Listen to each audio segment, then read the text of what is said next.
Hello guys, evening ആയപ്പോഴത്തേക്കിനും നമുക്ക് food ഹോട്ടലിലില്ല, പുറത്തുനിന്ന് കഴിക്കണം. അപ്പോൾ പുറത്തൊരു നല്ലൊരു ഹോട്ടലിൽ പോയിട്ട് ചിക്കൻ ബിരിയാണിയൊക്കെ മേടിച്ച് വന്ന് പിന്നെ കഴിച്ച് കിടക്കാൻ നോക്കിയിട്ട് ഉറങ്ങാൻ പറ്റുന്നില്ല. കാരണം ഏട്ടനും പിള്ളേരും ഒന്നും ഇല്ലാത്തതുകൊണ്ട് ഉറങ്ങാൻ പറ്റിയില്ല. മോർണിംഗ് ആയപ്പോൾ ഏർലി മോർണിംഗ് ആയപ്പോഴത്തേക്കിനും സ്റ്റാഫ് ബാക്കിയുള്ളവരെല്ലാം വന്നു ട്രെയിനിങ്ങിൻ്റെ. അപ്പോൾ എല്ലാവരും അവർക്ക് റൂമായിട്ടില്ലായിരുന്നു. അപ്പം ഞങ്ങളുടെ റൂമിലോട്ട് ഫസ്റ്റ് ഡേ ഒന്ന് സ്പെൻഡ് ചെയ്തു. ഈവനിങ് ആകുമ്പോഴത്തേക്കിനും അവർക്ക് റൂമൊക്കെ കിട്ടും. പിന്നെ ബ്രേക്ക്ഫാസ്റ്റൊക്കെ തന്നു. ബ്രേക്ക്ഫാസ്റ്റൊക്കെ അവിടുത്തെ അടിപൊളിയായിരുന്നു. പിന്നെ ഞങ്ങളെല്ലാവരും കൂടി ഓട്ടോ പിടിച്ചിട്ട് ട്രെയിനിങ് സെൻറ്ററിലേക്ക് പോയി. മുത്തൂറ്റ് ടവറിലേക്കാണ് പോയത് കേട്ടോ. അപ്പോൾ രാവിലെ ആയതുകൊണ്ട് വലിയ ട്രാഫിക്കൊന്നും ഇല്ലായിരുന്നു.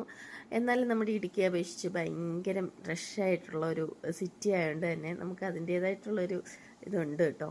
പിന്നെ അത് കഴിഞ്ഞിട്ട് ഉച്ചയ്ക്ക് നല്ല ചോറ്, പിന്നെ അതുപോലെ വൈകിട്ട് സ്നാക്സ് ഉണ്ടായിരുന്നു, ബിസ്ക്കറ്റും ചായയും. പിന്നെ ഞങ്ങൾ ജസ്റ്റ് നടന്നാണ് പോയത്. ഇതാണ് മഹാരാജാസിൻ്റെ ഗ്രൗണ്ട്.